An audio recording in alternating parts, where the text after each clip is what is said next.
अष्टदले प्रधान नायिका वृंदावन रम्यस्थान दिव्य चिंतामणि धाम रतन मंदिर मनोहर।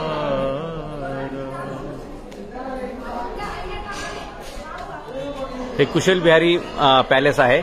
सवाई माधवराव यांनी आपल्या पत्नीच्या सोबत आले होते आणि त्यावेळी त्यांना असं वाटलं की एक राधाराणीच्या नावाने बनवावं, म्हणून त्यांनी बरसानामध्ये म्हणजे राधाराणीचं जे जन्म ठिकाण आहे, म्हणजे आपल्याला कृष्ण राधा कृष्ण आहे माहीत आहे, परंतु त्या राधेच्या जन्मगावी सवाई माधव सिंग यांनी हे मस्तपैकी ही हवेली बनवलेली आहे आणि त्या काळात येणाऱ्या पर्यटकांना राहण्यासाठीची जबरदस्त अशी व्यवस्था केलेली आहे। जवळपास 200 वर्षापूर्वीचं हे काम आहे आणि मी तुम्हाला त्याचे बारीक बारीक जे काही डिझाईन्स आहेत ते जवळून दाखवायचा प्रयत्न करतो।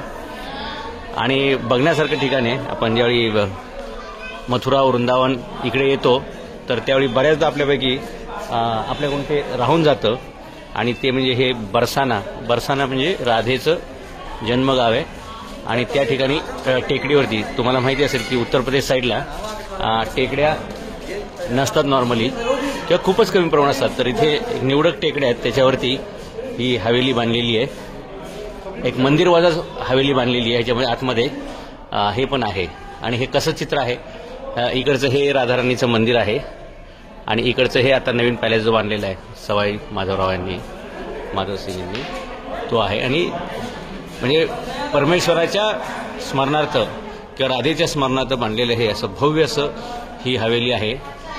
उत्तर प्रदेशमध्ये गोकुळपासून जवळ आहे, मथुरेपासूनही जवळ आहे आणि या ठिकाणाचं नाव आहे बरसाना म्हणजे राधेचं जन्मगाव।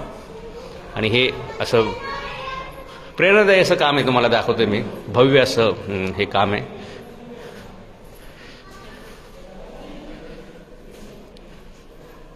इथे आतमध्ये खोल्या आहेत पर्यटकांना राहण्यासाठी किंवा भक्तांना राहण्यासाठी, जे लांबून लांबून कृष्णाच्या आणि राधेच्या दर्शनाला येतात त्यांच्यासाठीचं राहण्यासाठी ही व्यवस्था केलेली आहे।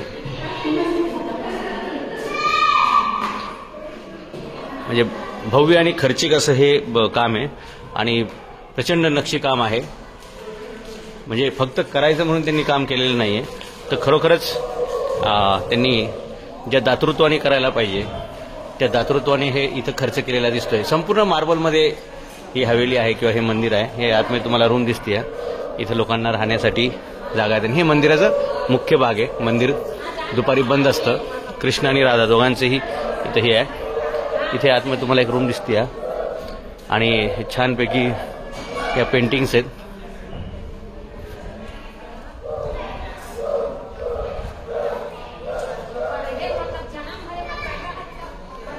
जबरदस्त असा खर्च करून, म्हणजे खरी श्रद्धा काय असते, खरी भावना काय असावी, ती या दातृत्वातून आणि हे त्यांनी केलेल्या निधीतून जो काही खर्च केलेला आहे त्याच्यातून हे स्पष्ट आपल्याला दिसतंय।